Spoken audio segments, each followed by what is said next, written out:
ठीक है, तो इम्पोर्टेंस ऑफ पर्सनल सेलिंग की हम बात कर रहे थे, and I told you that why it is important, because it gives the immediate feedback to the manufacturer, to the producer, that whether the customer is liking their product or not, or if they have any correction required, if any alteration is there, any modification is required, that can also be done. Then personal selling, I told it is flexible because you you know pitch the product, you sell the product keeping in mind the convenience of the customer. If the customer is convenient to talk with you in the morning, so you approach him or her in the morning. If she is busy in the morning and free in the evening, then you can approach him in the evening. So flexibility is there, and also the location. If he desire that you meet with him in the office or at home or somewhere else, that can also be done. While these things are not possible in case of the goods which are being, you know, which the company is selling from the counter of retailer, there it is not possible. Third thing is demonstration. The salesman who visit the customer keep the product along with them also, and demonstration can also be done. For example, if you have seen the people of Eureka Forbes coming to your home, they bring the product like vacuum cleaner. If it is, if you have inquired about the vacuum cleaner, then AquaGuard and different products, whatever they have. So they demonstrate the product first. And depending upon that, if you like or not like, you ask the question, and depending upon that, they sell the product. So this is also one of the feature.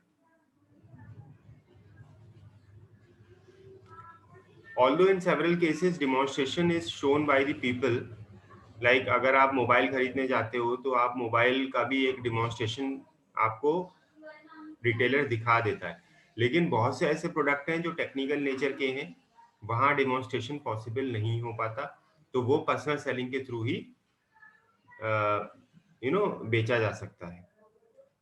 बहुत से industrial products हैं ऐसे, जैसे मान लीजिए heavy generators हैं, तो generator आपको डेमोन्स्ट्रेशन घर घर नहीं हो सकता, तो वो पर्सनल सेलिंग के द्वारा ही उसको बेचा जा सकता है। फिर है minimum wastage of selling efforts. देखिए जो सेलिंग एफर्ट्स हैं उनकी हम कह रहे हैं मिनिमम वेस्टेज है। मिनिमम वेस्टेज क्यों है? क्योंकि वो डायरेक्टली जो एफर्ट किए जा रहे हैं वो कस्टमर पे किए जा रहे हैं, जो प्रोस्पेक्ट्स हैं उन पे किए जा रहे हैं, ठीक है। और अननेसेसरली जो कोई भी आ रहा है, जैसे रिटेलर के यहाँ होता है, कोई भी आ रहा है आप सबको दिखा रहे हो, लेकिन उनमें से खरीदते नहीं है सब लोग, ठीक है। तो आपको बात सबसे करनी पड़ती है, प्रोडक्ट सभी को दिखाना पड़ता है, लेकिन फिर भी सब उसको खरीद नहीं पाते हैं। लेकिन यहाँ पर क्या है कि पर्सनल सेलिंग में आप पहले से ही शॉर्ट लिस्ट कर लेते हो कौन खरीद सकता है कौन नहीं कर सकता है, इसका प्रोसेस भी अभी हम जानेंगे। तो उस केस में आपके एफर्ट्स बच जाते हैं।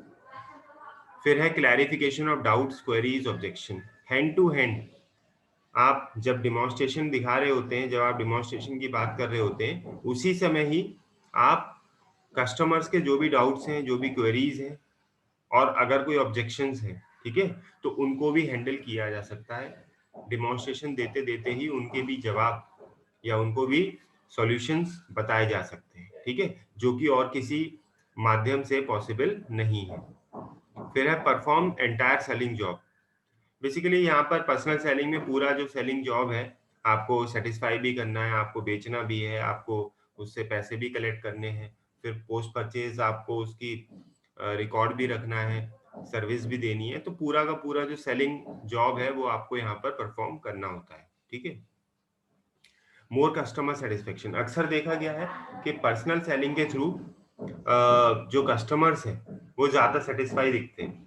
क्यों दिखते हैं? क्योंकि वो पहले से ही डिमॉन्स्ट्रेशन के द्वारा अपने डाउट्स क्लियर कर चुके होते हैं, मन बना चुके होते हैं कि हाँ हमें यही प्रोडक्ट खरीदना है, और उसके बाद वो उसको परचेज करते हैं, ठीक है। So they seems to be more satisfied in compare to any other format. Very suitable for marketing of services. जहां पर हम सर्विसेज की बात करते हैं, मार्केटिंग ऑफ सर्विसेज की बात करते हैं बेसिकली, यानी सर्विस सेक्टर की बात करते हैं, वहां पर अगर आप पर्सनल सेलिंग की बात करें तो वो ज्यादा उचित है, क्योंकि सर्विस भी आप बेसिकली पर्सनल सेलिंग के द्वारा अगर आप करते हैं या डिमॉन्स्ट्रेशन करके करते हैं तो वो ज्यादा आपके लिए बेनिफिशियल है। अब सर्विस में जैसे क्या आ जाएगा, मान लीजिए डॉक्टर है, तो डॉक्टर के पास नॉर्मली आप जाते हैं, लेकिन डॉक्टर अगर डिमॉन्स्ट्रेशन करके आपसे पर्सनली बात करके आपकी समस्या को समझकर, ठीक है, आपको अगर कोई ट्रीटमेंट बताता है तो आप ज्यादा सेटिस्फाई होंगे, बजाय इसके कि वो कुछ भी आपको लिख दे और कुछ भी आपको मेडिसिन दे दे। ठीक है, तो एक उस वे में डिमॉन्स्ट्रेशन, और हाँ, ऑपरेशन करेगा तो ऑपरेशन की वीडियो दिखा सकता है, सेटिस्फाइड अगर उसके पेशेंट्स हैं तो उन पेशेंट से आपको मिलवा सकता है। तो ये मेथड ज्यादा सुटेबल रहता है इन कंपेयर टू अदर्स।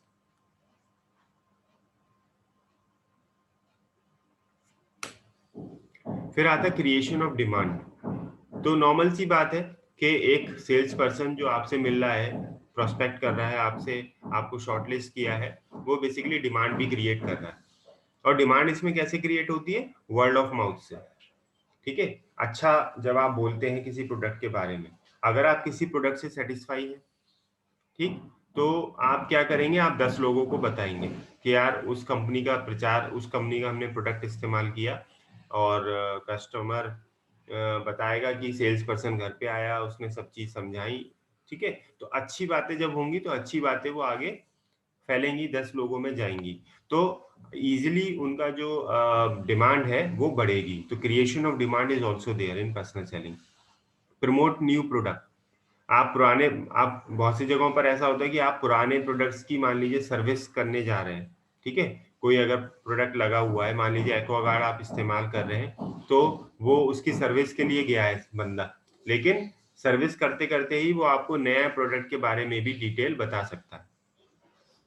वो आपको बोल सकता है कि अगर आपको इसको चेंज करना हो या अपग्रेड करना हो तो नया प्रोडक्ट भी कंपनी में आ चुका है। तो ये प्रमोशन ऑफ न्यू प्रोडक्ट भी इसमें साथ साथ हो रहा है। ठीक है, जबकि दूसरे केसेस में क्या होगा कि अगर आप नए प्रोडक्ट को लॉन्च कर रहे हो तो नए सिरे से आपको उसका मार्केट बनाना पड़ेगा, क्योंकि पुराने आपके टच में नहीं है, आप सिर्फ उनको ऐड दिखा रहे हैं, एडवर्टीजमेंट के द्वारा बात हो रही है, तो आपको नए प्रोडक्ट्स के भी एडवर्टीजमेंट दिखाकर ही उसको बेचना होगा। फिर इंक्रीज नॉलेज ऑफ कस्टमर्स। तो क्लियर सी बात है, इंफॉर्मेशन आप दे रहे हैं तो उनकी नॉलेज भी बढ़ रही है कि कैसे कैसे प्रोडक्ट मार्केट में इस समय बिक रहे हैं। Collect market information. हाथ के हाथ आप मार्केट से इंफॉर्मेशन भी कलेक्ट कर रहे हैं, आप सारी कस्टमर्स की डिटेल ले लेते हैं, उनके रेफरेंसेस ले लेते हैं। ठीक है, अगर कोई बंदा जा रहा है प्रोडक्ट बेच रहा है तो आप उससे बातों ही बातों में आप कहते हैं कि सर 5-6 लोगों के और नॉर्मली आप बता दीजिए जिनको आप रिफर कर रहेंगे कि वो प्रोडक्ट खरीद सकें, तो उनके बिहाफ पे 5 नंबर आपसे लिए, वो आगे बात करेंगे, पांचों, फिर उन 5 से 5 नंबर लिए जा सकते हैं। तो इस तरीके से बेसिकली वो मार्केट से इंफॉर्मेशन भी ले रहे हैं, आपका डेटा भी ले रहे हैं, आपकी क्वेरी और आपको सॉल्यूशन भी दे रहे हैं। ठीक है, आपकी प्रॉब्लम भी सुन रहे हैं, तो तमाम तरीके का डेटा कंपनी के पास आ जाता है। फिर इंक्रीजिंग एम्प्लॉयमेंट। पर्सनल सेलिंग छोटे स्तर पे ही सही, लेकिन आप देखेंगे कि इसमें लोगों की जरूरत है। ठीक है, कोई मैकेनिकल, ह्यूमन या एडवर्टीजमेंट के द्वारा सेल्स नहीं की जा रही है। एडवर्टीजमेंट में तो कोई एम्प्लॉयमेंट जनरेट नहीं होता, आपने एक एडवर्टीजमेंट बना दिया और टीवी पे दिखा दिया, तो उसमें कोई एम्प्लॉयमेंट तो हुआ नहीं। लेकिन जो पर्सनल सेलिंग है उसमें आप सेल्स पर्सन हायर करेंगे, रखेंगे, ठीक है, जो फुल टाइम आपके लिए काम करेंगे, तो आप 10 या 20 या 50 लोगों को एम्प्लॉयमेंट देंगे। तो बेसिकली एम्प्लॉयमेंट का भी फेवर करती है पर्सनल सेलिंग, जहां पर आपको लोगों को हायर करना होता है, उनको सैलरी, पर्क, एन्यूमरेशन वगैरह चीजें देनी होती है। फिर आ रही है बात हेल्पफुल इन फेसिंग कंपटीशन। ठीक है, कैसा भी कंपटीशन हो, किसी भी स्तर का कंपटीशन हो, उसको फेस करने में आपको पर्सनल सेलिंग मदद करती है। और वैसे भी आप देखेंगे कि पर्सनल सेलिंग पे बहुत ही कम प्रभाव पड़ता है कंपटीशन का। क्यों? क्योंकि आपके जो पर्सनल सेलिंग कर रही है कंपनी, आप सीधे सीधे कस्टमर से जुड़े हैं, सीधे सीधे आप उससे कम्युनिकेट कर रहे हैं। ठीक है, उसकी कोई भी क्वेरी है, उसका उसका कोई भी दिक्कत है, उसका जवाब दे रहे हैं। तो जो दूसरी कंपनी आएगी बेसिकली, वो आपके कस्टमर तक अगर पहुंच भी जाती है तो वो आपके प्रोडक्ट को उससे कम नुकसान है, क्योंकि अगर फिर भी कस्टमर चाहे स्विच करना या उस प्रोडक्ट पे जाना तो आप उसको कन्विंस कर सकते हैं। कि सर इस वाले प्रोडक्ट में ये कमियां हैं, या नया प्रोडक्ट कैसे हमसे हमारा प्रोडक्ट दूसरे प्रोडक्ट से बेहतर है, वो आप इजीली समझा सकते हो। ठीक है, जबकि रिटेलर की शॉप पे जाना, जो प्रोडक्ट बिक रहे हैं वहां कंपनी कुछ भी नहीं कर सकती, क्योंकि वो कस्टमर के ऊपर डिपेंड करता है कि वो कौन सा प्रोडक्ट खरीदेंगे वहां पर। हेल्पफुल रिलेशनशिप मार्केटिंग, ये हम बात कर ही चुके हैं। रिलेशनशिप मेंटेन करने में, कस्टमर के साथ जुड़े रहने में भी पर्सनल सेलिंग हेल्पफुल है। नाउ इंपॉर्टेंट पार्ट, इसका प्रोसेस क्या है। अभी जैसे हमने बात की थी that what is the process of personal selling. So personal selling का प्रोसेस देख सकते हैं ऑन द स्क्रीन।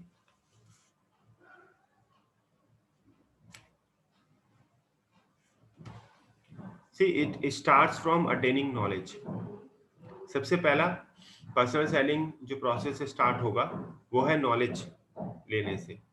ठीक है, नॉलेज अब किस चीज की लेंगे, जो भी सेल्स पर्सन है बेसिकली वो नॉलेज लेगा मार्केट की, प्रोडक्ट की, कंपनी की।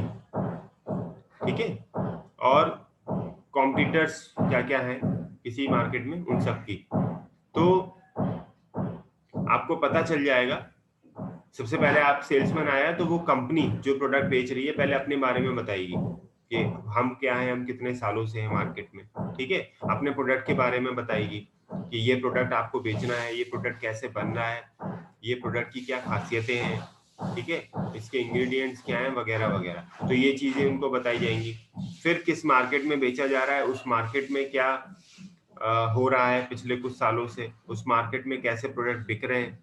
ठीक है, कॉम्पिटिटर्स कौन कौन है बड़े उस मार्केट में जो बेच रहे हैं, ये सारी नॉलेज पहले सेल्समैन को देना जरूरी है। और नॉर्मली इसके लिए ट्रेनिंग दी जाती है, और ट्रेनिंग में जो भी सेल्स पर्सन या जो व्यक्ति हायर किए जाते हैं, पर्सन हायर किए जाते हैं, उनको एक नॉर्मल ट्रेनिंग दे दी जाती है जिसमें सारी इंफॉर्मेशन उनको बताई जाती है। ठीक है, so attaining knowledge is the first part in selling process. Customer की भी आप नॉलेज लेते हैं जो उस डोमेन में है। फिर बात आती है prospecting. Prospecting as the name suggest you, ठीक है, सर्च करना। प्रोस्पेक्ट का मतलब होता है सर्च करना। ठीक है, तो हम किसको सर्च कर रहे हैं, searching for the people who can by your product. ठीक है, अब जैसे मान लीजिए आपने यूथ के लिए कुछ बनाया, ठीक, आपने यूथ को ध्यान में रख के कोई प्रोडक्ट बनाया, तो वो यूथ आपको कहाँ मिलेगा, किसी कॉलेज में मिल सकता है। ठीक है, या पढ़ रहा है अगर तो, ठीक है, या किसी जगह पे जहाँ यूथ काम कर रहे हैं, एम्प्लॉयमेंट जनरेट हो रहा है किसी कंपनी में। तो basically prospecting is an approach where you search for the prospects. Prospects मतलब जो भविष्य में आपका उत्पाद खरीदेंगे। ठीक है, तो उनको सर्च करने की जो टेक्निक है, ठीक, सेगमेंट को तलाशने की, अपने टारगेट को तलाशने की जो टेक्निक है उसको कहते हैं हम प्रोस्पेक्टिंग। ठीक है, तो आपको बेसिकली ढूंढना, जैसे कोई प्रोडक्ट बना है तो वो प्रोडक्ट कौन खरीद सकता है और वो कहाँ मिलेगा, तो ये टेक्निक कहलाएगी प्रोस्पेक्टिंग, सेकेंड नंबर। थर्ड है प्री अप्रोच। प्री अप्रोच का मतलब है कि आप जो कस्टमर है, ठीक है, आप कस्टमर से पहले एक कोशिश करेंगे कि मिलने के लिए उसकी इंफॉर्मेशन अगर आप निकाल लें, ठीक, उसका phone number, email ID, address आप पता कर लें, तो ये प्री अप्रोच में आ जाएगा। जैसे कि आप मान लीजिए किसी व्यक्ति को आप समझ रहे हैं कि ये उत्पाद खरीद सकता है, तो उस व्यक्ति से मिलने से पहले आप क्या करेंगे, आप उसकी डिटेल्स कुछ निकालना चाहेंगे। जैसे कि अगर वो व्यक्ति कस्टमर जो भी भविष्य में बनेगा वो गवर्नमेंट एम्प्लॉय है या प्राइवेट, मान लीजिए कोई आप हेल्थ इंश्योरेंस पॉलिसी बेचने जा रहे हैं, ठीक है, तो हेल्थ इंश्योरेंस के लिए आपने देखा कि प्राइवेट सेक्टर में लोग ज्यादा भागदौड़ करते हैं, ट्रैवल करते हैं, उन्हें ज्यादा जरूरत है। गवर्नमेंट एम्प्लॉय एक जगह बैठा हुआ है, काम भी नहीं करते हैं, आप जैसा सिनेरियो देखते हैं, ठीक है, आराम से बैठे बैठे उनकी सैलरी आती रहती है। तो ये आपने आपने अपने हिसाब से सोचा कि प्राइवेट एम्प्लॉय को हम ज्यादा फोकस करके चलें। तो प्राइवेट एम्प्लॉय मिलेगा कहाँ, कहाँ कहाँ मिल सकते हैं, ठीक है, वो तो प्रोस्पेक्टिंग का पार्ट हो गया। अब जो आपको मिले उनमें से कौन पॉलिसी खरीद सकते हैं, ठीक है, तो उनकी नॉलेज अटेन करना है, जैसे उनका आपको फोन नंबर मिल जाए, उनका नाम मिल जाए आपको, फिर उनकी घर के एड्रेस मिल जाते हैं तो बहुत अच्छी बात है, ठीक, उनके ईमेल आईडीज मिल जाते हैं तो भी अच्छी बात है। तो ये डिटेल आप जुटा लेंगे। फिर अगर इसके भी कुछ सेल्समैन ऐसे होते हैं या पर्सनल सेलिंग से पहले और भी डिटेल ले लेते हैं, जैसे किसी के द्वारा आपको ये पता लग जाए कि आपकी कोई पॉलिसी पहले से चल रही है या नहीं चल रही है, ठीक है, या आपके घर में कितने लोग हैं, ठीक है, आपकी फैमिली बैकग्राउंड क्या है, आप कौन कौन से प्रोडक्ट किस कंपनी के पहले ले चुके हैं, ये सारी चीजें। तो ये बेसिकली प्री अप्रोच का पार्ट है। फिर आता है अप्रोच। अब चूंकि आप सारी इंफॉर्मेशन गैदर कर चुके हैं इंडिविजुअल कस्टमर की, उसके बाद आप अप्रोच करते हैं। अप्रोच में आप फोन कर सकते हैं सबसे पहले, ठीक है, फोन करेंगे तो आप बात करेंगे, आप अपना रेफरेंस देंगे कि सर मैं फला फला कंपनी से बात कर रहा हूँ, ठीक है, और फिर आप समय लेंगे, आप कहेंगे कि सर मैं आपसे मिलना चाहता हूँ, आप समय दे दीजिए, ठीक है। This is the way of approaching the customer. आप डायरेक्टली सीधे भी मिल सकते हैं, ठीक है, आप क्या है कि आपके पास अगर एड्रेस आ जाता है तो आप नॉक करके घर पे जा सकते हैं, अगर वो फ्री है तो आपसे बात कर लेगा, नहीं है तो आपको दूसरा समय वो दे देगा, ठीक है। तो ये नॉर्मली अप्रोच का पार्ट है। फिर अप्रोच में ही जब आप मिल रहे हैं उससे, नेक्स्ट पॉइंट आ जाएगा sales presentation. At the time of meeting आप, आपके पास सारी इंफॉर्मेशन है कस्टमर की, ठीक है, आप प्रोडक्ट लेके गए हैं जो आपको लगता है कि वो परचेज कर सकता है। जैसे हेल्थ इंश्योरेंस का अगर हम एग्जांपल ले रहे हैं तो आपके दिमाग में हेल्थ इंश्योरेंस के सारे प्लान्स हैं जो आप डिस्कस करेंगे, आपके पास पोर्टफोलियो है, आपके पास कैटलॉग बुक है, आपके पास रेशियो कैलकुलेटर है, ठीक है, आपके पास अपना लैपटॉप और बाकी चीजें भी हैं। तो ये सब चीजें आप लेके मिलते हैं कस्टमर से, फिर आप बात करेंगे, बातों में ही उसकी नीड को जानेंगे, समझेंगे कैसा प्रोडक्ट उसको चाहिए, कुछ अपने हिसाब से इनपुट देंगे। अगर और कस्टमर यहाँ पर इंप्रेस होता है अगर आपको पहले से उसकी नॉलेज है। जैसे बातों ही बातों में अगर आपने ये भी बता दिया कि सर आपने पिछली बार मैक्स का आपने हेल्थ इंश्योरेंस कराया था और उसका क्लेम भी आपको नहीं मिल पाया था, ठीक है, लेकिन हमारी कंपनी में ऐसा नहीं है, 100% क्लेम सेटलमेंट है। तो जब आप ये बात कह देते हैं तो वो सोचने पे मजबूर हो जाता है प्रोस्पेक्ट कि यार इसको इतनी नॉलेज कैसे है, मतलब इनको कहाँ से पता लग गया कि हाँ मेरे साथ ऐसा हो चुका है। तो वो आपसे आपको सीरियसली लेता है और आपकी बात को सुनना शुरू करता है, ठीक है। तो ये बेसिकली एक इसीलिए बहुत जरूरी होती है प्री अप्रोच, आप उसके बारे में नॉलेज गेन कर लें, ठीक है। तो सेल्स प्रेजेंटेशन चलेगा, वहां पर आप बताएंगे कि आपके लिए क्या क्या प्रोडक्ट्स हैं, कौन सा बेटर है आपके लिए, ठीक है, उसमें क्या आपको रिटर्न मिलेगा, क्या आपको इंटरेस्ट मिलेगा, कितना क्लेम आप ले सकते हैं, ये सारी चीजें प्रेजेंटेशन का पार्ट है। उसी में ही आप डाउट भी क्लियर कर रहे हो, उसी में जो क्वेश्चंस आ रहे हैं उनको हैंडल कर रहे हो, ठीक है, उनका सोल्यूशन भी बता रहे हो, ये सारा सेल्स प्रेजेंटेशन, ठीक। और सेल्स प्रेजेंटेशन के लास्ट तक आते आते आप उस प्रोडक्ट को बेच भी देते हैं। मान लीजिए हेल्थ इंश्योरेंस है तो at the end of the sales presentation you try to sell that insurance policy to the customer and finally आपके पास the customer will give you the cash और the check amount which denote that the final proceeding has already been done and the sale has occurred, ठीक है, कि cell हो चुका है, finally वो चीज हो गई है, ठीक है, जिसके लिए आप गए थे। तो ये सेल्स प्रेजेंटेशन का आखिरी पड़ाव है।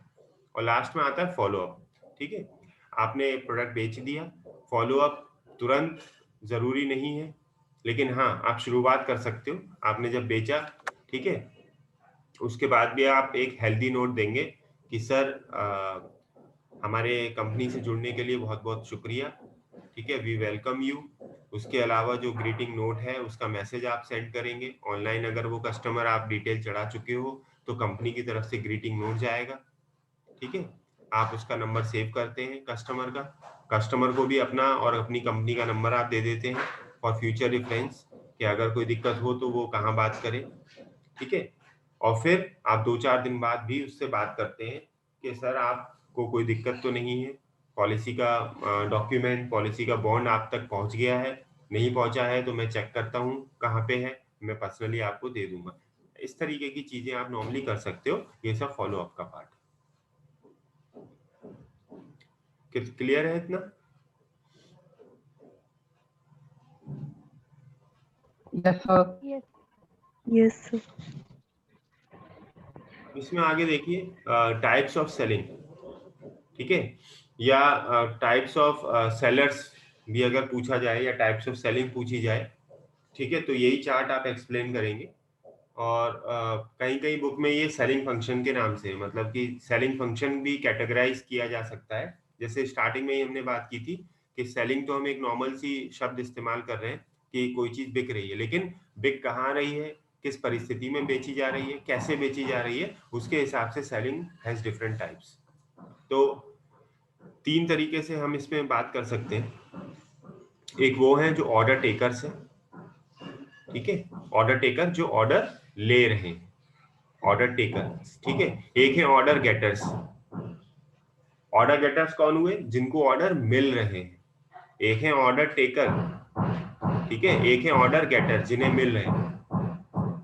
एक है ऑर्डर क्रिएटर्स जो ऑर्डर क्रिएट कर रहे हैं अपनी तरफ से, ठीक है, वो बना नहीं रहे ऑर्डर, ना तो टेक कर रहे हैं ना उनको गेटिंग हो रही है, they are creating the order, ठीक है। तो सबसे पहले तो ये चीज जो है ऑर्डर टेकर क्या है, ऑर्डर गेटर क्या है, ये मैं आपको समझा देता हूँ, ठीक है। ये देख सकते हैं आप ऑर्डर टेकर कौन है। ऑर्डर टेकर में आप देख सकते हैं ये बेंच पे जो पीछे बैठा इंसान है, ठीक है, ये ऑर्डर टेकर है, ठीक है। ये क्या कर रहा है? Control by the customer, customer की बात सुन रहा है, कंट्रोल बाय हिम है। टुडे, सेल टुडे यानी आज बेच रहा है, रिएक्टिव है, ठीक है, पहले से ही वो एक्टिव है। Listen and respond to the customer request, customer की रिक्वेस्ट पे रेस्पॉन्ड कर रहा है। ऑर्डर पैड इस्तेमाल करता है क्योंकि जो जो ऑर्डर्स हैं उसको वो नोट डाउन करता है, ठीक है। And most sellers are order takers. ज्यादातर जगहों पे आप देखेंगे कि जो सेलर्स हैं वो कैसे होते हैं? ऑर्डर टेकर्स होते हैं, बैठे बैठे उनके पास ऑर्डर्स आ रहे होते हैं। रेस्टोरेंट में आप जाते हो बेसिकली, ठीक है, तो पैड लेके आता है ना कि सर क्या क्या आपको चाहिए, तो that is basically the order taker, क्योंकि आप आ चुके हैं वहां पर, आपसे वो ऑर्डर लेगा, ठीक है, तो ये ऑर्डर टेकर है। ऑर्डर क्रिएटर कौन है? ऑर्डर क्रिएटर बेसिकली वो है जो ऑर्डर को क्रिएट कर रहे हैं। ये इस चीज का इंतजार नहीं करते कि कस्टमर उन तक आए, और ज्यादातर समय वो ऑर्डर को क्रिएट करने में लगाते हैं, ठीक है। और ऑर्डर गेटर्स कौन है? तीसरे नंबर पे जो आपको दिखाया गया था, ये ऑर्डर गेटर्स। ऑर्डर गेटर्स वो हैं जिनके जो परिश्रम कर रहे हैं बाहर जाके ऑर्डर लेने में, ठीक है, ऑर्डर ले रहे हैं, तो इसके भी कई सारे टाइप्स हैं, ठीक है। अभी देखते हैं एक एक करके। सबसे पहले बात करते हैं ऑर्डर टेकर्स की। तो ऑर्डर टेकर आप देख रहे हैं, इनसाइड ऑर्डर टेकर है, डिलीवरी सेल्स पीपल है, आउटसाइड ऑर्डर टेकर है। 3 तरीके के हैं जो ऑर्डर ले रहे हैं, ठीक है।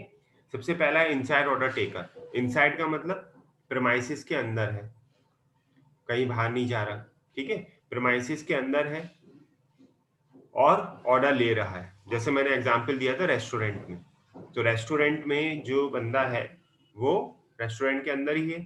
आप पहुंचते हैं रेस्टोरेंट में, आप जिस भी टेबल पे बैठते हो, ठीक है, वो वहां तक आता है पैड लेकर, अपना कॉपी पेन या पैड और पेन, और आपसे आपसे ऑर्डर आपका वो ले लेता है, ठीक है। तो he is termed as inside order taker, क्योंकि वो रेस्टोरेंट में रहकर ही आपसे ऑर्डर ले रहा है, ठीक है। दूसरा है delivery sales people. Delivery sales people मतलब जो डिलीवर करने जा रहा है, डिलीवरी भी दे रहा है और डिलीवरी देकर आपसे ऑर्डर ले रहा है। जैसे नॉर्मली विदेशों में जो दूध की बोतल वगैरह डेली सप्लाई करते हैं, वहाँ क्या सिस्टम होता है ना, हमारे यहाँ की तरह नहीं है सुबह बाल्टी लेके जाओ किसी डेयरी पर दूध लेने के लिए, नहीं, विदेशों में सिस्टम, बड़े शहरों में भी है, बेंगलोर वगैरह में यही चीज है। वहाँ क्या है कि सुबह ही आप किसी अपार्टमेंट में या बिल्डिंग में रह रहे हो तो आपके दरवाजे के बाहर वो बोतल रख के चले जाते हैं। आप सो रहे हैं या कुछ है, बेल बजाएंगे, बोतल रख के चले जाएंगे, आप उठा लीजिए। तो वो 1 या 2 बोतल, यानी 1 लीटर की 1 बोतल है, 2 लीटर ले रहे हैं आप तो 2 बोतल छोड़ देंगे। तो वो डिलीवरी सेल्स पीपल है, उनका काम सिर्फ इतना है कि आपको डिलीवर करना है। और अगर आप चाहते हैं कि जैसे आपने कहा कि मान लीजिए कल, आज 1 किलो 1 लीटर आपके पास दूध आया है और कल को 2 लीटर आना है, तो आप उसी को बता देंगे कि भैया आज 1 बोतल रख दीजिए, कल को 2 बोतल्स आएंगी। तो उसने क्या करा? वो डिलीवरी सेल्स पीपल है, लेकिन वो ऑर्डर भी ले रहा है, ऑर्डर टेकर, और उसको कहीं जाना नहीं पड़ रहा है, कोई एफर्ट नहीं करना पड़ रहा है। आप बंधे हुए कस्टमर हैं और आपसे उसने इजीली ऑर्डर ले लिया, आपका नोट डाउन कर लिया। ठीक है, जैसे टिफिन सप्लायर है, टिफिन बेचने वाले, तो क्या है, आप तक टिफिन उन्होंने छोड़ा, आप टिफिन जब कलेक्ट करने के लिए आते हैं, ठीक है, तो आप उससे कह देते हैं कि भैया कल को 2 टिफिन आएंगे या कल नहीं आएगा, तो वो आपका नोट डाउन कर लेते हैं। ठीक है, तो जब वो नोट डाउन कर लेते हैं तो क्या होता है कि वो ऑर्डर भी ले रहे हैं, ऑर्डर टेकर्स भी हैं और डिलीवरी भी कर रहे हैं, तो ये इसी का ही पार्ट है। तीसरा है outside order taker. Outside order taker भी ऑर्डर ले रहे हैं, ठीक है, लेकिन ये बाहर से ले रहे हैं, बाहर जाके ले रहे हैं। जैसे किसी डिस्ट्रीब्यूटर का कोई अगर सेल्समैन है तो उसको भेजा जा रहा है बाहर, ठीक है, और बाहर जाने के बाद वो ऑर्डर ले रहा है। जैसे किसी प्रीमाइसेस के बाहर मार्केट में चले जाओ या उस रिटेलर के पास चले जाओ या किसी एक पर्टिकुलर मार्केट में चले जाओ, वहां पर जितनी भी शॉप्स है उनसे जाके ऑर्डर ले आओ। ठीक है, तो ये भी एक आउटसाइड, ये आउटसाइड है चूंकि, तो इसलिए आउटसाइड ऑर्डर टेकर कहे जाएंगे। ठीक है, नाउ ऑर्डर क्रिएटर। अब जैसे बात हुई थी कि ये ऑर्डर क्रिएट करते हैं, तो इसमें आ जाएंगे missionary sales people. Missionary sales people वो लोग हैं जो कंपनी का जो उत्पाद है वो डायरेक्टली इस्तेमाल नहीं कर रहे हैं, लेकिन उसको बेचने में, उसको पिच करने में वो हेल्प कर रहे हैं। ठीक है, इसीलिए वो ऑर्डर क्रिएट करते हैं। जैसे for example doctors, doctors doctors क्या करते हैं, सिप्ला कंपनी की कोई दवा है, ठीक है, या मैनकाइंड की कोई दवा है, तो क्या वो दवा खुद खा रहे हैं? नहीं, तो वो क्या करते हैं, पेशेंट को दवा रिकमेंड करते हैं। आपके कंपनी से जो भी पर्सनल सेलर है, सेल्समैन है, एमआर जिसे नाम देते हैं, मार्केटिंग एग्जीक्यूटिव या मेडिकल रिप्रेजेंटेटिव, वो मिला डॉक्टर से, उसने अपनी दवा के बारे में बता दिया। अब ये डॉक्टर है जो उसकी बात से कन्विंस होकर उस दवा को आगे पेशेंट को रिकमेंड करेगा, पेशेंट को लिखेगा। ठीक है, तो वो इनडायरेक्टली कर क्या रहा है डॉक्टर, वो डॉक्टर दवा का मार्केट बना रहा है, वो दवा का मार्केट क्रिएट कर रहा है, ऑर्डर को क्या कर रहा है, क्रिएट कर रहा है। तो जितनी दवा वो आगे लिखेगा पेशेंट को, उतनी दवा मार्केट में आगे बिकेगी। अगर वो डॉक्टर दवा को लिखना बंद कर दे, ठीक है, तो आप कुछ नहीं कर सकते। अगर वो ये कह दे कि ये दवा सुटेबल नहीं है, तो कोई भी पेशेंट नहीं खरीदेगा और देखिए कि कंपनी बंद हो जाएगी। ठीक है, तो कंपनी के लिए बेसिकली वो मिशनरी सेल्स पर्सन है, मतलब वो जो ऑर्डर क्रिएट कर रहे हैं। ऐसे ही आर्किटेक्ट है, आर्किटेक्ट भी ना तो सीमेंट खुद खरीदता है, ना सरिया खरीद रहा है, ना उसका डिजाइन, कोई भी चीज वो खुद नहीं खरीदता। लेकिन जब आपका घर बनता है या आप घर बना रहे हैं, तो आर्किटेक्ट जो रिकमेंड करेगा कि इसमें साहब यही क्वालिटी का सीमेंट पड़ेगा, इसमें यही मोटाई का सरिया पड़ेगा, ठीक है, इसमें यही ब्लॉक्स या टाइल्स लगेंगे, तो आप फिर वो मार्केट से सामान खरीदते हो, राइट, बीइंग अ कस्टमर। तो ये भी मिशनरी सेल्स पीपल का ही पार्ट है। क्लियर है, ये चीज समझ में आ रही है? Yes sir. Yes, sir. फिर आते हैं ऑर्डर गेटर। ऑर्डर गेटर दो तरीके के हैं, front line sales people and sales support sales people. ठीक है, जैसा कि नाम से क्लियर है, फ्रंट लाइन सेल्स पीपल जो आगे की लाइन में है, जो आगे रहकर कस्टमर से इंटरेक्ट कर रहे हैं, और दूसरे हैं सेल्स सपोर्ट सेल्स पीपल, ये बैकग्राउंड में रहते हैं और जब जरूरत पड़ती है तब कस्टमर से इंटरेक्ट करते हैं। सबसे पहले है इसमें new business sales people, new business sales people. ठीक है, ये फ्रंट लाइन के ही है, लेकिन ये हमेशा नया बिजनेस क्रिएट करने में लगे होते हैं। ठीक है, नया बिजनेस क्रिएट करने में, तो नॉर्मली कंपनीज इनको आउटसाइड रखती है, बाहर रखती है, और वो हमेशा बाहर घूम घूम कर अपना मार्केट बना रहे होते हैं। जैसे नए डिस्ट्रीब्यूटर अपॉइंट कर रहे होते हैं, नए नया बिजनेस ला रहे होते हैं। जनरली ये टॉप पोजीशन पे होते हैं, जैसे कि managers at different level, zonal manager, area manager, तो उनका काम ये होता है कि बिजनेस को डेवलप करना। ठीक है, जहां बिजनेस नहीं है वहां पे भी बिजनेस पहुंचाना, तो ये फ्रंट लाइन में आएंगे, लेकिन हायर रैंक के लोग, ये है ऑर्गेनाइजेशनल सेल्स पीपल। ठीक है। ये भी ऑर्गेनाइजेशन का मतलब है ये उसी कंपनी का ही पार्ट है, ऑर्गेनाइजेशन का ही पार्ट है, और ये भी मार्केट को क्रिएट कर रहे हैं, मार्केट को बना रहे हैं, ठीक है। और नॉर्मली ये लोग लोकल मार्केट में घूम घूम कर रिटेलर डिस्ट्रीब्यूटर से इंटरेक्ट करके मार्केट बना रहे होते हैं और उनसे ऑर्डर ले रहे होते हैं रेगुलर बेसिस पे, ये रूटीन बेसिस पे ले रहे होते हैं ऑर्डर्स। तीसरे हैं consumer sales people. Consumer sales people as the name suggest are interacting with the consumers, consumer से बातचीत कर रहे होते हैं, ठीक है, और उनसे ऑर्डर ले रहे होते हैं। नॉर्मली ये इनसाइड भी होते हैं, ठीक है। जैसे आप कभी कार खरीदने के लिए जाते हो तो कार खरीदने के लिए फिर जो सेल्समैन आपसे मिलता है वो आपकी बात को समझता है और फिर आपको कारें दिखाता है और बेचता है। तो वो बेसिकली कंज्यूमर सेल्स पीपल का पार्ट है, क्योंकि फ्रंट लाइन में है, डायरेक्टली आपसे फ्रंट लाइन में मिल रहा है और आपसे ऑर्डर ले रहा है। आपकी कार जो भी समझ में आ रही है वो दिखाएगा, आपका ऑर्डर वो प्लेस करेगा। कार आप पसंद कर लेते हो तो आपको आगे की विंडो पे छोड़ देता है जहां आपका रजिस्ट्रेशन प्रोसेस, डिटेलिंग वगैरह वहां पे की जाती है। तो कंज्यूमर सेल्स पीपल है। फिर आती है सेल्स सपोर्ट सेल्स पीपल। जैसे मैंने कहा था ये बैकग्राउंड में रहते हैं, तो इसमें कौन से आ जाएंगे? टेक्निकल सपोर्ट सेल्स पीपल आ जाएंगे, मर्चेंडाइजर्स आ जाएंगे। जैसे कोई चीज ऐसी है जो हैंडल नहीं हो पा रही सेल्समैन से, फ्रंट लाइन वाले से, तो जैसे आपने कोई चीज ऐसी पूछ ली, कार की बारीकी, कार में आपने पूछ लिया कि साहब इंजन कितने सीसी का है, इसमें कितनी हॉर्स पावर शक्ति है ना, इसमें कितने वॉल्व है, लाइक दैट कुछ भी आपने पूछ लिया जो टेक्निकल नेचर का। अब उस सेल्समैन को नहीं मालूम तो वो क्या करता है, वर्कशॉप से किसी सीनियर मैनेजर, सीनियर टेक्नीशियन को बुलाएगा, मिस्त्री को, ठीक है, उससे आपकी बात करा देगा, या आपको वर्कशॉप में जो उस वर्कशॉप का इंचार्ज है, मैनेजर, उससे मिलवा देगा। वो आपको कार की सारी बारीकियां बता देगा। ऐसे अगर आप कोई मोबाइल परचेज करने जाते हो तो मोबाइल की सारी जो चीजें हैं वो आपको बता दी जाती हैं, लेकिन आपने अगर कोई टेक्निकल चीज पूछी है कि मेरे मोबाइल आपसे ले गया था, उसमें ये दिक्कत आ रही है, उसके मदरबोर्ड में ये प्रॉब्लम है, ये मैसेज आ रहा है, ऐसे काम नहीं कर रहा है, तो ये चीजें बेसिकली टेक्निकल सपोर्ट वाला इंसान आपसे बात करेगा, वो बैकग्राउंड में होता है, ठीक है। यानी वो नॉर्मली सबसे बात नहीं कर रहा, जिसको ऐसी कोई प्रॉब्लम आती है तो टेक्निकल सपोर्ट की बात की जाती है, तो आपको वो वहां तक छोड़ देगा और आप तक वो जो टेक्निकल जी आपकी जो प्रॉब्लम है वो उसको रेक्टिफाई करेंगे वहीं पर ही। तीसरे हैं मर्चेंडाइजर्स।